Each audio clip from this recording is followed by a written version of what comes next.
안녕하세요. 반갑습니다. 1월 3일 월요일입니다. 우리의 중보자이신 예수님, 우리 함께 살펴보도록 하겠습니다. 함께하고 있는 저는 포트리 교회를 섬기는 김현수입니다. 우리 기도드리고 시작하겠습니다. 저희들을 사랑하시는 아버지 하나님, 오늘 이 아침에 주님의 말씀을 함께 살펴볼 수 있도록 은혜 주셔서 감사합니다.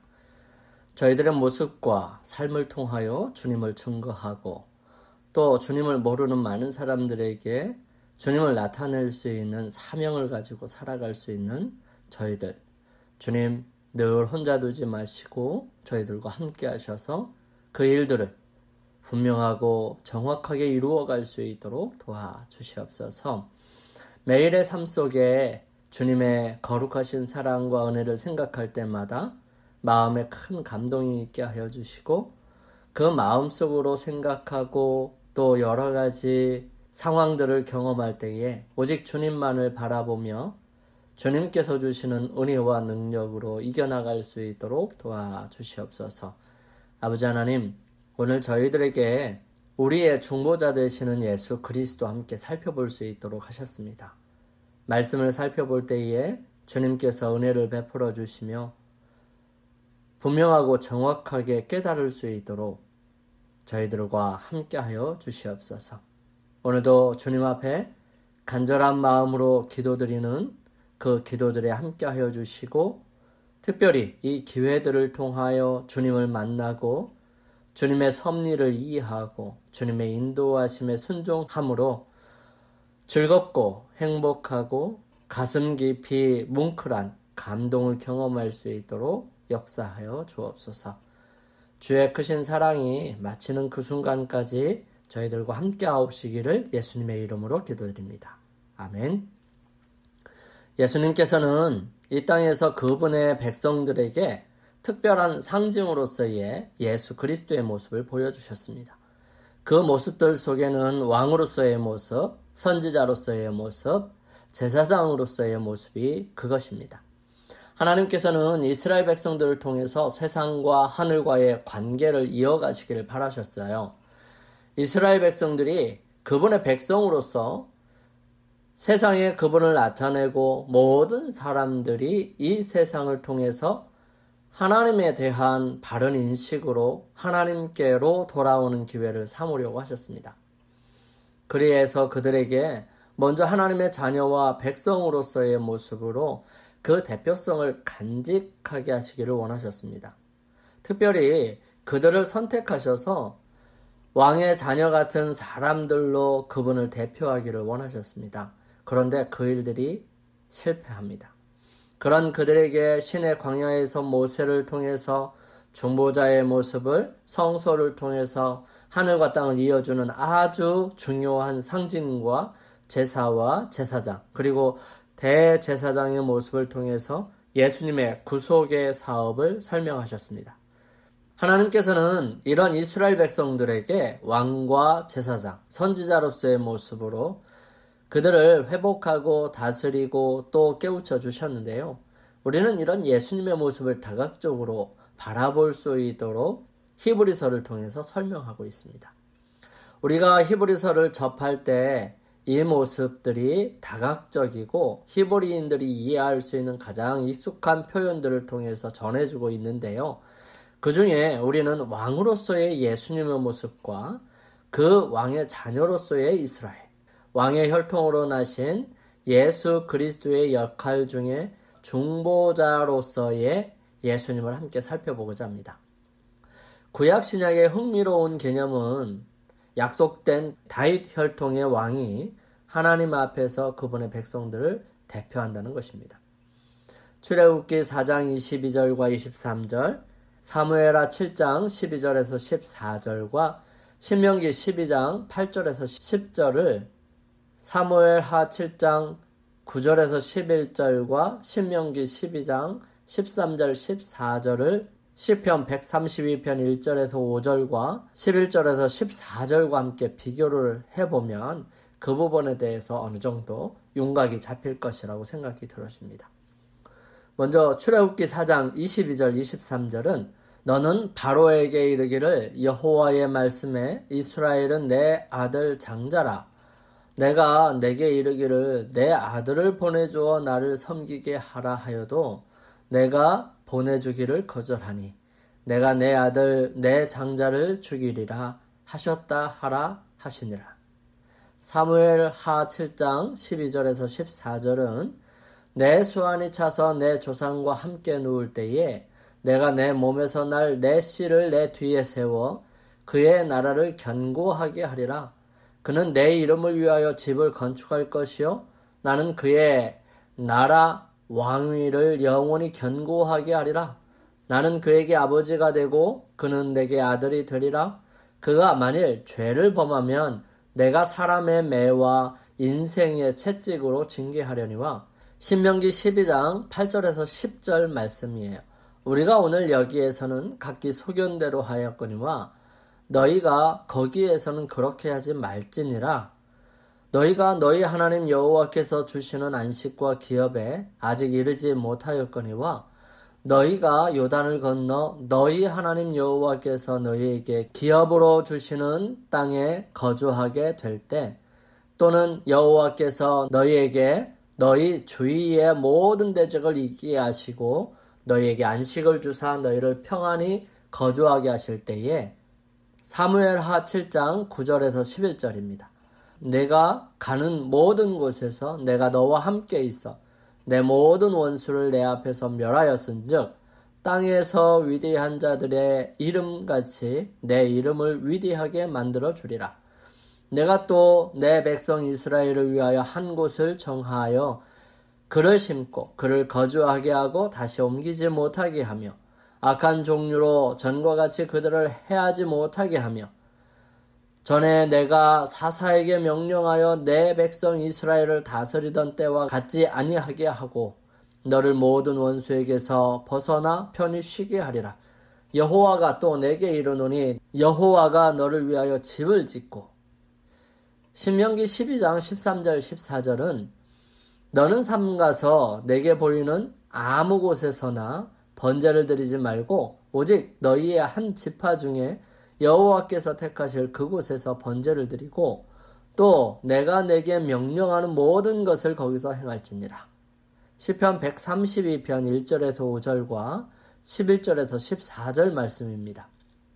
여호와여 다윗을 위하여 그의 모든 겸손을 기억하소서. 그가 여호와께 맹세하며 야곱의 전능자에게 서원하기를 내가 내 장막집에 들어가지 아니하며 내 침상에 오르지 아니하고 내 눈으로 잠들게 하지 아니하며 내 눈꺼풀로 졸게 하지 아니하기를 여호와의 처소 곧 야곱의 전능자의 성막을 발견하기까지 하리라 하였나이다. 여호와께서 다윗에게 성실히 맹세하셨으니 변하지 아니하실지라. 이러시기를 내 몸의 소생을 내 왕위에 둘지라. 내 자손이 내 언약과 그들에게 교훈하는 내 증거를 지킬진대 그들의 후손도 영원히 내 왕위에 앉으리라 하셨도다. 여호와께서 시온을 택하시고 자기 거처를 삼고자 하여 이르시기를 이는 내가 영원히 쉴 곳이라. 내가 여기 거주할 것은 이를 원하였음이로다. 이 내용들을 가만히 살펴보면 이 다윗을 지키시고 다윗의 혈통을 통하여 구약의 약속이 성취되고 그 나라를 영원히 견고하게 하실 것을 말씀하시고 계십니다. 이스라엘은 하나님의 아들이었고요. 하나님께서는 이스라엘 백성들에게 적들로부터 쉼을 얻을 수 있는 곳을 주실 것이었습니다. 하나님께서는 그들 가운데 당신의 이름이 머물 수 있는 한 장소를 선택할 것이었습니다. 이스라엘을 위한 이 약속들은 약속된 다윗 혈통의 왕을 통해 성취될 것이었습니다. 그는 하나님의 아들로 받아들여질 것이고요. 하나님께서는 그에게 적들로부터의 쉼을 주실 것이었습니다. 또한 그는 하나님을 위해 시온에 성전을 지음으로 하나님의 이름이 거하도록 할 것입니다. 이 말은 하나님께서 다윗 혈통의 왕을 통해 이스라엘에게 주신 약속을 성취하실 것이라는 뜻이었지요. 다윗 혈통의 왕은 하나님 앞에서 이스라엘을 대표할 것이었습니다. 하나님과 이스라엘 백성 사이에 백성을 대표하는 한 분이 존재함을 통해 하나님과 백성 사이의 언약 관계가 영원히 지속될 수 있게 되었습니다. 모세 언약은 하나님의 보호와 축복을 받기 위해 모든 이스라엘 백성들의 충성을 요구했습니다. 그러나 다윗 언약은 한 사람, 곧 다윗 혈통의 왕의 충성을 통해 이스라엘을 위한 하나님의 언약적 축복을 보증했던 것입니다. 불행히도 대부분의 다윗 혈통의 왕들은 하나님께 충성하지 않았고요. 그래서 하나님께서는 그분께서 원하시는 만큼 이스라엘을 축복하실 수가 없으셨습니다. 왜냐하면 하나님을 떠나서 사는 사람들을 축복하시면 하나님을 떠나서 살아도 축복을 받는다는 생각들이 있어서 하나님을 섬기려 하지 않기 때문에 그렇죠. 구약은 하나님께 불충성한 왕들에 대한 이야기들로 가득 차 있습니다. 그러나 좋은 소식은 하나님께서 당신의 아들을 다윗의 아들로 태어나게 하셨고요. 그분은 하나님께 완전히 순종하셨다는 사실입니다. 그러므로 하나님께서는 그분을 통해서 당신께서 당신의 백성들에게 허락하신 약속들을 성취하실 수 있으셨습니다. 하나님께서 그 왕을 축복하시면 그의 모든 백성들이 축복을 나눕니다. 이것이 바로 예수님께서 우리를 위한 하나님의 축복의 중보자가 되시는 이유이지요. 그러므로 예수님께서는 다윗 혈통의 왕으로 오셔야 했고 그 다윗의 자손으로 오시는 것이 하나님께서 이스라엘 백성들, 즉 왕을 통해서 주신 그 축복이 예수 그리스도를 통하여 이루어질 수 있게 하시는 일이었습니다. 하나님께서는 그분을 통해서 당신께서 당신의 백성들에게 허락하신 약속들을 성취하실 수 있었습니다. 하나님께서 그 왕을 축복하시면 그의 모든 백성들이 축복을 나눕니다. 이것이 바로 예수님께서 우리를 위한 하나님의 축복의 중보자가 되시는 이유이지요. 그분은 하나님의 축복이 흘러가는 통로이시기 때문에 우리를 위한 중보자이십니다.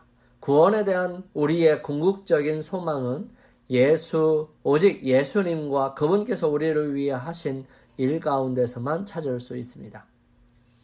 하나님께서는 이 빛으로 그분의 율법의 거룩하고 고매한 특성과 그리스도를 통하여 나타난 복음의 영광에 대하여 이스라엘 백성에게 감명을 주시고자 계획하셨습니다.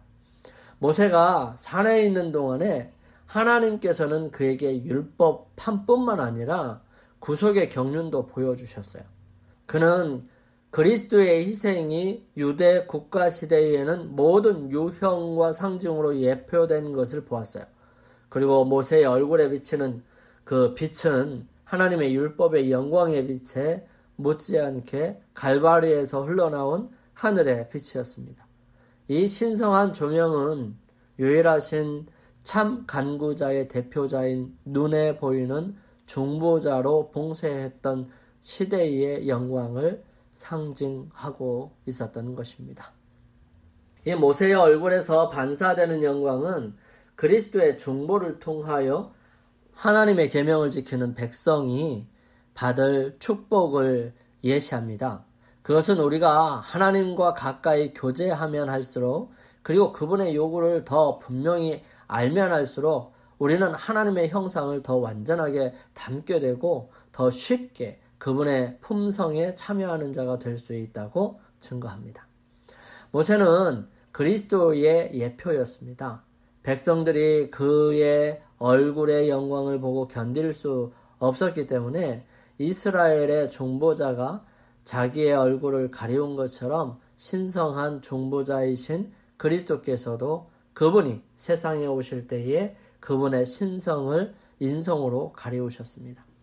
만일 그리스도께서 하늘의 영광을 입으시고 오셨다면 그는 죄 많은 사람들에게 접근할 수 있는 길을 찾지 못했을 것입니다. 왜냐하면 그들은 그분의 임재의 영광을 견디지 못했을 것이기 때문이지요. 그러므로 그분은 타락한 인류에게 접근하셔서 그들을 구원하시기 위하여 자신을 낮추시고 죄 있는 육신의 모양으로 이 땅에 오셨다는 것입니다. 또한 성서봉사들이 모두 중보의 역할을 하는 것이 사실이지만 특별히 분향단은 지성소 앞에 있으면서 그 역할을 더 잘하고 있습니다.